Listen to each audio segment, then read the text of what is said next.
ಆತ್ಮೀಯ ವೀಕ್ಷಕ, ನನ್ನ ವಿಡಿಯೋಗೆ ಹೃದಯಪೂರ್ವಕವಾದ ಸ್ವಾಗತ. ವಿಷಯ ಏನಪ್ಪಾ ಅಂದ್ರೆ, ಈವನಿಧಿ ಫಲಾನುಭವಿಗಳು ಯಾರೆಲ್ಲ ಅಮೌಂಟನ್ನು ತಗೋತಾ ಇದ್ದಾರೋ, ಯಾರಿಗೆಲ್ಲ ಸ್ಟಾಪ್ ಆಗಿದೆಯೋ, ಅದ್ರ ಜೊತೆಗೆ ಪೆಂಡಿಂಗ್ ಇರುವಂತಹ ಹಣ, ಕೆಲವೊಂದಿಷ್ಟು ವಿದ್ಯಾರ್ಥಿಗಳಿಗೆ ಅಮೌಂಟ್ ಪೆಂಡಿಂಗ್ ಇದೆ, ಇವರಿಗೆ ಕೆಲವೊಂದಿಷ್ಟು ಅಪ್ಡೇಟ್ ಬಂದಿದೆ, ಅಮೌಂಟ್ ಯಾವಾಗ ಬರುತ್ತೆ.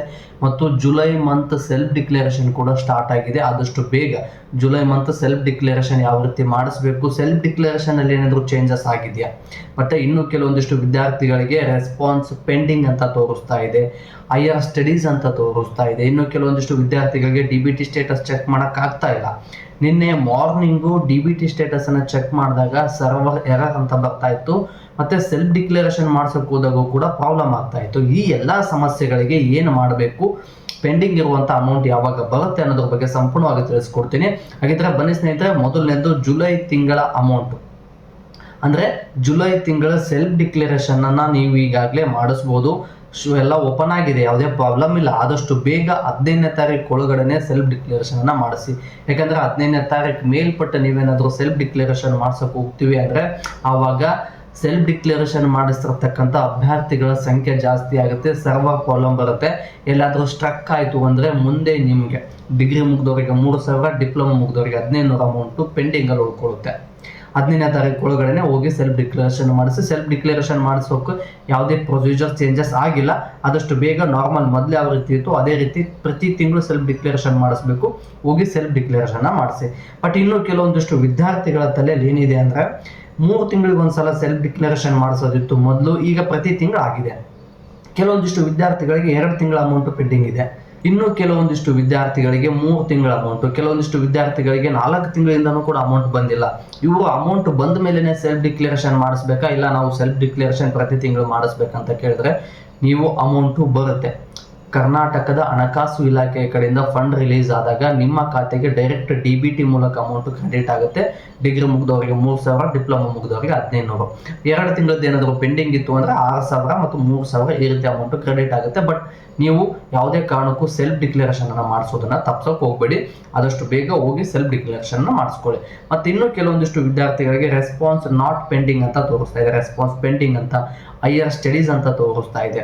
ಈ ವಿದ್ಯಾರ್ಥಿಗಳು ಏನು ಮಾಡಬೇಕು ಅಂತೇಳಿ ಕೇಳಿದ್ರೆ, ನೀವು ಏನಾದರೂ ಹೈಯರ್ ಸ್ಟಡೀಸ್ ಅನ್ನ ಮಾಡಿದ್ರೆ ಅಂದ್ರೆ, ನಿಮ್ಮ ಹೆಸರಲ್ಲಿ ಏನಾದರೂ ಫಾರ್ಮ್ ಆಗಲಿ ಅಥವಾ ಬಿಸ್ನೆಸ್ ಏನಾದರೂ ರನ್ ಆಗ್ತಾ ಇತ್ತು ಅಂದ್ರೆ ಇವರಿಗೆ GST ಪೇಯರ್ ಅಂತ ತೋರಿಸ್ತಾ ಇರುತ್ತೆ.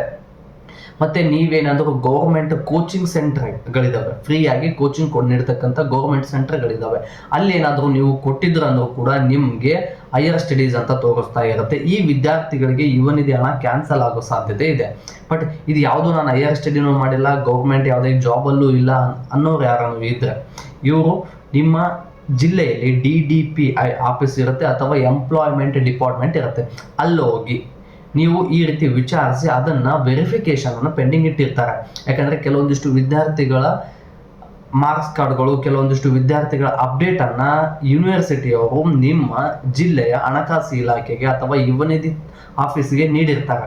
ಈ ಕಾರಣಕ್ಕಾಗಿ ಈ ರೀತಿ ಸಮಸ್ಯೆ ಆಗಿರುತ್ತೆ. ಆದಷ್ಟು ಬೇಗ ಹೋಗಿ ನಿಮ್ದು ಏನಾದರೂ ಪೆಂಡಿಂಗ್ ಇರುವಂಥ ಅಮೌಂಟ್ ಏನಿರುತ್ತಲ್ವಾ, ಈ ರೀತಿ ಪೆಂಡಿಂಗ್ ಇದೆ, ಈ ರೀತಿ DBT ಸ್ಟೇಟಸ್ ಅನ್ನ ಚೆಕ್ ಮಾಡಿದಾಗ ತೋರಿಸ್ತಾ ಇದೆ ಅಂತೇಳಿ DBT ಪುಷ್ಡ್ ಅಂತ ತೋರಿಸ್ತಾ ಇದೆ, ಅಥವಾ DBT ಪೆಂಡಿಂಗ್ ಅಂತ ತೋರಿಸ್ತಾ ಇದೆ, ರೆಸ್ಪಾನ್ಸ್ ಪೆಂಡಿಂಗ್ ಅಂತ ತೋರಿಸ್ತಾ ಇದೆ, ಹೈಯರ್ ಸ್ಟಡೀಸ್ ಅಂತ ತೋರಿಸ್ತಾ ಇದೆ ಅಂತ ಏನೋ ವಿದ್ಯಾರ್ಥಿಗಳ ಕಮೆಂಟ್ಗಳನ್ನ ಮಾಡ್ತಾ ಇದ್ರಲ್ವಾ, ಇವರು ಅಲ್ಲಿ ಹೋಗಿ ಈ ರೀತಿ ರಿವೆರಿಫಿಕೇಶನ್ಗೆ ಅಪ್ಲೈ ಮಾಡಿ. ಒಂದು ರಿಕ್ವೆಸ್ಟ್ ಫಾರ್ಮ್ ಬರುತ್ತೆ, ಅವ್ರು ರಿಕ್ವೆಸ್ಟ್ ಫಾರ್ಮ್ ಅನ್ನ ಫಿಲ್ ಮಾಡಿಕೊಟ್ರೆ, ಈಗಾಗಲೇ ಕೆಲವೊಂದಿಷ್ಟು ವಿದ್ಯಾರ್ಥಿಗಳು ರಿಕ್ವೆಸ್ಟ್ ಫಾರ್ಮ್ ಅನ್ನ ಫಿಲ್ ಮಾಡಿಕೊಟ್ಟಿದ್ದಾರೆ, ಬಟ್ ಅವ್ರಿಗೆ ಇನ್ನೂ ಯಾವುದೇ ಅಪ್ಡೇಟ್ ಬಂದಿಲ್ಲ. ಅಪ್ಡೇಟ್ ಬಂದಾಗ ಅಲ್ಲಿಂದ ಏನಾದರೂ ಅಪ್ಡೇಟ್ ಬಂದ್ರೆ ನಾನು ನೆಕ್ಸ್ಟ್ ವಿಡಿಯೋದಲ್ಲಿ ನಿಮ್ಗೆ ತಿಳಿಸ್ತಾ ಹೋಗ್ತೀನಿ. ಬಟ್ ನೀವು ರಿಕ್ವೆಸ್ಟ್ ಅಂತೂ ಕೊಟ್ಟು ಬರಲೇಬೇಕು. ಈ ರೀತಿ ಏನಾದರೂ ಸಮಸ್ಯೆ ಇತ್ತು ಅಂದ್ರೆ, ಅಮೌಂಟ್ ಪೆಂಡಿಂಗ್ ಇದ್ರೆ 2 ತಿಂಗಳ 3 ತಿಂಗಳ ಅಮೌಂಟ್ ಏನಾದರೂ ಪೆಂಡಿಂಗ್ ಇತ್ತು ಅಂದ್ರೆ ರಿಕ್ವೆಸ್ಟ್ ಫಾರ್ಮ್ ಕೊಡೋ ಅವಶ್ಯಕತೆ ಇಲ್ಲ. ಯಾಕಂದ್ರೆ ಕರ್ನಾಟಕದ ಹಣಕಾಸು ಇಲಾಖೆ ಕಡೆಯಿಂದ ಕೆಲವೊಂದಿಷ್ಟು ವಿದ್ಯಾರ್ಥಿಗಳಿಗೆ ಫಂಡ್ ರಿಲೀಸ್ ಆಗಿದೆ, ಇನ್ನು ಕೆಲವೊಂದಿಷ್ಟು ವಿದ್ಯಾರ್ಥಿಗಳಿಗೆ ಫಂಡ್ ರಿಲೀಸ್ ಆಗಿಲ್ಲ. ಬಟ್ ಕರ್ನಾಟಕದ ಯುವನಿಧಿ ಆಫೀಸ್ ಕೊಟ್ಟಿರ್ತಕ್ಕಂಥ ಅಪ್ಡೇಟ್ ಏನು ಅಂದ್ರೆ, ಮಾರ್ಚ್ ತಿಂಗಳ ತನಕ ಇಲ್ಲಿವರೆಗೂ ಯಾವ್ಯಾವ ವಿದ್ಯಾರ್ಥಿಗಳು ಎಲಿಜಿಬಲ್ ಇದಿರಲ್ವ, ಈ ಎಲ್ಲ ವಿದ್ಯಾರ್ಥಿಗಳು ಪ್ರತಿ ತಿಂಗಳು ಸೆಲ್ಫ್ ಡಿಕ್ಲೇರೇಷನ್ ಮಾಡಿಸಿದ್ರೆ ಅವರಿಗೆ ಮಾರ್ಚ್ ತಿಂಗಳ ತನಕ ಅಮೌಂಟ್ ಕ್ರೆಡಿಟ್ ಆಗಿದೆ. ಏಪ್ರಿಲ್, ಮೇ, ಜೂನ್ ಈ 3 ತಿಂಗಳ ಅಮೌಂಟ್ ಕಂತು ಬಿಡುಗಡೆ ಆಗಬೇಕು. ಇದನ್ನ ಆದಷ್ಟು ಬೇಗ ಕರ್ನಾಟಕದ ಹಣಕಾಸು ಇಲಾಖೆಯ ಕಡೆಯಿಂದ ಬಿಡುಗಡೆ ಮಾಡ್ತೀವಿ ಅನ್ನೋ ಅಪ್ಡೇಟ್ ಅನ್ನ ಕೊಟ್ಟಿದ್ದಾರೆ. ಬಟ್ ಮಾರ್ಚ್ ಆದ್ಮೇಲೂ ನಿಮಗೆ ಬಂದಿಲ್ಲ ಅಂದ್ರೆ ಯಾವುದೇ ಕಾರಣಕ್ಕೂ DDP ಆಫೀಸ್ ಆಗಲಿ, ಎಂಪ್ಲಾಯ್ಮೆಂಟ್ ಆಫೀಸ್ ಆಗಲಿ ಅಥವಾ ಯುವನಿಧಿ ಆಫೀಸ್ಗಾಗಲಿ ಹೋಗೋ ಅವಶ್ಯಕತೆ ಇಲ್ಲ. ಓಕೆನಾ? ಐ ಹೋಪ್ ಅರ್ಥ ಆಗಿದೆ ಅನ್ಕೋತೀನಿ. ಅದಕ್ಕಿಂತ ಒಳಗಡೆ ಅಂದರೆ ಮಾರ್ಚ್ ತಿಂಗಳು, ಫೆಬ್ರವರಿ, ಜನವರಿ ತಿಂಗಳ ಅಮೌಂಟ್ ಏನಾದರೂ ಪೆಂಡಿಂಗ್ ಇತ್ತು ಅಂದರೂ ಕೂಡ ಈ ರೀತಿ ಈ ಮಂತಿನ ಅಮೌಂಟು ಇವನಿದೆ ಪೆಂಡಿಂಗ್ ಇದೆ, DBT ಸ್ಟೇಟಸ್ ಈ ರೀತಿ ಸಮಸ್ಯೆ ಆಗ್ತಾ ಇದೆ ಅಂತೇಳಿ DDPI ಅಥವಾ ಇವನಿದೆ ಆಫೀಸ್ಗೆ ಹೋಗಿ ರಿಕ್ವೆಸ್ಟ್ ಫಾರ್ಮನ್ನು ಕೊಟ್ಟು ಬರ್ರಿ. ಅವರು ಏನಾದರೂ ರಿವೆರಿಫಿಕೇಷನ್ಗೆ ಅಪ್ಲೈ ಮಾಡಿದ್ರು ಅಂದರೆ ರಿವೆರಿಫಿಕೇಷನ್ ಆಗುತ್ತೆ. ಕರ್ನಾಟಕದ ಹಣಕಾಸು ಇಲಾಖೆ ಕಡೆಯಿಂದ ನಿಮ್ಮ ಇವನಿಧಿ ಅಕೌಂಟ್ಗೆ DBT ಮೂಲಕ ಫಂಡ್ ಏನಾದರೂ ರಿಲೀಸ್ ಆಗಿತ್ತು ಅಂದರೆ ಅದನ್ನು ಅಪ್ರೂವಲ್ ಮಾಡ್ತಾರೆ. ಅಪ್ರೂವಲ್ ಮಾಡಿ 7 ವರ್ಕಿಂಗ್ ಡೇಸ್ ಒಳಗಡೆ ನಿಮ್ಮ ಖಾತೆಗೆ ಅಮೌಂಟು ಕ್ರೆಡಿಟ್ ಆಗುತ್ತೆ. ಇದಿಷ್ಟು ಇವನಿಧಿ ಫಲಾನುಭವಿಗಳಿಗೆ ಬಂದಿರತಕ್ಕಂಥ ಅಪ್ಡೇಟ್ ಸ್ನೇಹಿತರೆ. ಮತ್ತು ಪೆಂಡಿಂಗ್ ಅಮೌಂಟ್ ಯಾವಾಗ ಬರುತ್ತೆ ಅಂತ ಕೂಡ ಬಹಳಷ್ಟು ವಿದ್ಯಾರ್ಥಿಗಳು ಕಮೆಂಟ್ ಮಾಡ್ತಾ ಇದ್ರಿ. ಏಪ್ರಿಲ್, ಮೇ, ಜೂನ್ ಈ 3 ತಿಂಗಳ ಪೆಂಡಿಂಗ್ ಅಮೌಂಟ್ ಯಾವಾಗ ಬರುತ್ತೆ ಅಂದರೆ 15ನೇ ತಾರೀಕು ಮೇಲ್ಪಟ್ಟು ಸ್ಯಾಂಕ್ಷನ್ ಆಗುತ್ತೆ ಅನ್ನೋ ಅಪ್ಡೇಟನ್ನು ಕೊಟ್ಟಿದ್ದಾರೆ. 15ನೇ ತಾರೀಕು ಮೇಲ್ಪಟ್ಟು ಏನಾದರೂ ಸ್ಯಾಂಕ್ಷನ್ ಆಯಿತು ಅಂದರೆ ಕರ್ನಾಟಕದ ಹಣಕಾಸು ಇಲಾಖೆಯ ಕಡೆಯಿಂದ ಫಂಡ್ ಏನಾದರೂ ರಿಲೀಸ್ ಮಾಡಿದ್ರು ಅಂದರೆ ಇದೇ ತಿಂಗಳು 30ನೇ ತಾರೀಕು ಒಳಗಡೆನೆ ಜನವರಿ ಮತ್ತು ಫೆಬ್ರವರಿ ಇವೆಲ್ಲ ತಿಂಗಳ ಅಮೌಂಟ್ ಬಂದಿದೆ. ಏಪ್ರಿಲ್ ಮತ್ತು ಮೇ 2 ಕಂತಿನ ಡಿಗ್ರಿ ಮುಗಿದವರಿಗೆ 6,000, ಡಿಪ್ಲೊಮಾ ಮುಗಿದವರಿಗೆ 3,000 ಅಮೌಂಟು ಕ್ರೆಡಿಟ್ ಆಗೋ ಸಾಧ್ಯತೆ ಇದೆ. ಇದಿಷ್ಟು ಯುವನಿಧಿ ಫಲಾನುಭವಿಗಳಿಗೆ ಬಂದಿರತಕ್ಕಂಥ ಅಪ್ಡೇಟ್ ಸ್ನೇಹಿತರೆ. ಇದೇ ರೀತಿಯಾಗಿ ಯುವನಿಧಿ ಬಗ್ಗೆ ಬಂದಿರತಕ್ಕಂಥ ಎಲ್ಲ ಅಪ್ಡೇಟ್ಗಳು ನನ್ನ ಚಾನಲಲ್ಲಿ ನೀಡ್ತಾ ಹೋಗ್ತೀನಿ. ನಾನು ಹೆಚ್ಚಿನ ವಿಡಿಯೋ ಮಾಡಲು ನಿಮ್ಮ ಪ್ರೋತ್ಸಾಹದ ಅವಶ್ಯಕತೆ ಇದೆ. ಈ ಪ್ರೋತ್ಸಾಹವನ್ನು ವಿಡಿಯೋಗೆ ಲೈಕ್, ಶೇರ್, ಕಮೆಂಟ್, ಸಬ್ಸ್ಕ್ರೈಬ್ ಮಾಡ್ಕೊಳ್ಳೋದ್ರ ಮೂಲಕ ಸಪೋರ್ಟ್ ಮಾಡಿ ಅಂತ ಹೇಳ್ತಾ ಮತ್ತೆ ಮುಂದಿನ ವಿಡಿಯೋದಲ್ಲಿ ಸಿಗೋಣ. ಧನ್ಯವಾದಗಳು.